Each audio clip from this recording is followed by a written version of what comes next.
हिवाळा म्हटलं की मस्त बाजारात गाजर, मुळा छान फ्रेश मिळतो आणि या गाजर मुळाचं लोणचं जर आपण केलं तर हे गाजर मुळाचं लोणचं आपण वर्षभर खाऊ शकतो आणि यामध्ये मी भरपूर टिप्स सांगितल्या आहेत ज्यामुळे हे लोणचं अजिबात खराब होणार नाही. मग तुम्ही त्याला बाहेर ठेवा किंवा फ्रीजमध्ये ठेवा.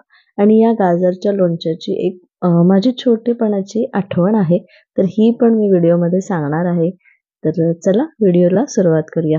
हॅलो, नमस्कार. मी सोनल, मेजवानी बाय सोनलमध्ये तुमचं खूप खूप मनापासून स्वागत करते. आणि आजचं आपलं हे गाजर, मुळा, मिरचीचं मस्त झटपट लोणचं करायला सुरुवात करूया.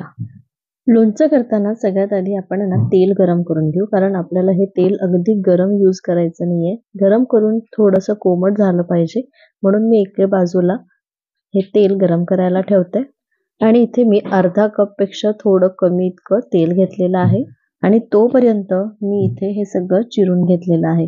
तर मी इथे 2 गाजर घेतलं आहे, 2 मुळे आहे, 5-6 हिरव्या मिरच्या घेतल्या आहे आणि गाजर जेव्हा कट करतो तेव्हा या पद्धतीने कट करायचं. मधला जो पांढरा भाग आहे ना, तो थोडासा काढून घ्यायचा. हे बघा, इतक्या साईजमध्ये असे आपण इथे तुकडे करून घेणार आहोत. हे खायला पण इझी जातात. 1 किंवा 2 तुकडा राहिला ना, 1 गाजरचा आणि 1 मुळ्याचा, तरी आपलं जेवण होतं. आणि थोडी मिरची आहे, त्यानंतर थोडंसं आलं पण मी या पद्धतीनेच लांब लांब असं कट करून घेतलेलं आहे.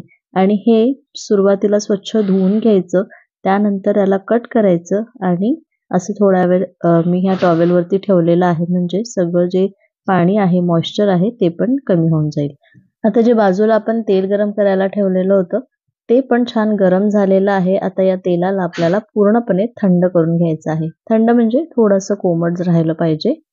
आणि या लोणच्यामध्ये आता आपल्याला काही मसाले घालायचे आहे, तर ते पण मी इथे काढून घेते. त्यामध्ये आहे हिंग, त्यानंतर कलोंजी आहे, मीठ, हळद, तिखट आणि लोणच्याचा मसाला आहे. तर हा जो लोणच्याचा मसाला आहे ना, याची रेसिपी मी आवळ्याच्या लोणच्याच्या रेसिपीमध्ये शेअर केलेली आहे.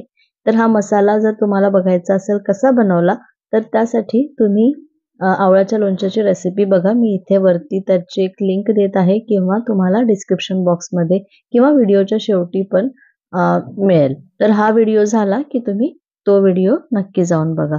आता त्यापैकीच मी इथे 1/3 कप इतकं हा मसाला घेतलेला आहे आणि आपल्याला यामध्ये व्हिनेगर घालायचं आहे 1 टेबलस्पून. हे बघा, आपलं तेल पण छान कोमट झालेलं आहे. आता यामध्ये हे सगळे मसाले घालू. तर मी कलोंजी घातली, त्यानंतर हिंग घालू, 1 चमचा हळद, 2 चमचे तिखट मी इथे घातलेलं आहे आणि यांचं सगळ्यांचं प्रमाण पण मी डिस्क्रिप्शन बॉक्समध्ये दिलेलं आहे. त्यानंतर 1.5 टेबलस्पून मी इथे मीठ घातलं आणि हे 1/3 कप लोणच्याचा आपण तयार केलेला मसाला पण यामध्ये घातला. हे छान मिक्स करू आणि आता यामध्ये मुळा, गाजर, मिरची आणि जे आपण कट केलेलं आलं आहे ते पण यामध्ये घालू.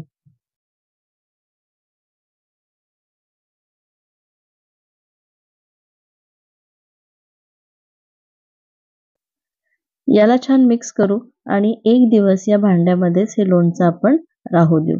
हे बघा, हे छान मिक्स करून घेतलेलं आहे. यामध्ये 1 चमचा आपल्याला व्हिनेगर घालायचं आहे.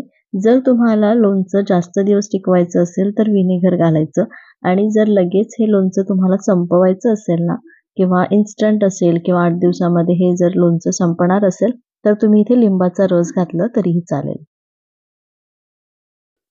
हे बघा, इथे 1 दिवस झालेला आहे. हे मी लोणचं या भांड्यामध्येच ठेवलेलं होतं आणि 1-2दा मध्ये मिक्स करून घेतलं, म्हणजे हा मसाला सगळ्या गाजर आणि मुळ्याला लागेल.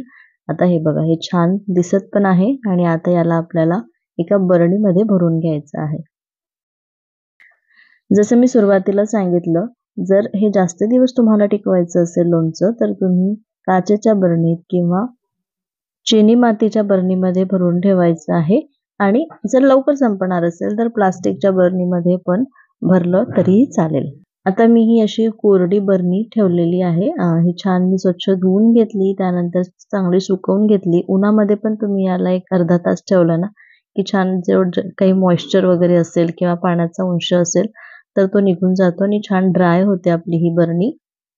आता यामध्ये आपल्याला हे लोणचं भरून घ्यायचं आहे आणि पॅक करून ठेवून द्यायचं आहे. जास्त दिवस तुम्हाला हे टिकवायचं असेल तर तुम्ही फ्रीजमध्ये पण ठेवू शकता.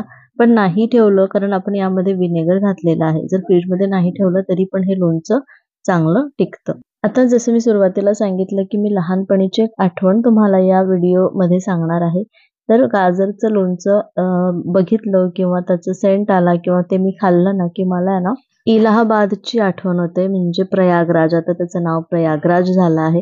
तर मी लहान असताना तिथे गेली होती म्हणजे 7th वगैरे राहिली असेल आणि तिथे गेली होती. तेव्हा मी पहिल्यांदा गाजरचं लोणचं खाल्लं होतं आणि मला अतिशय आवडलेलं होतं. तर म्हटलं चला लोणच्याचा हा पण एक प्रकार तुमच्याशी शेअर करावा. त्यासाठी मी पण थोडंसं सर्च केलं, कसं करतात, काय करतात आणि त्यानंतर ही रेसिपी मी तुमच्यासाठी घेऊन आलेली आहे. तर आय होप ही तुम्हाला रेसिपी आवडली असेल.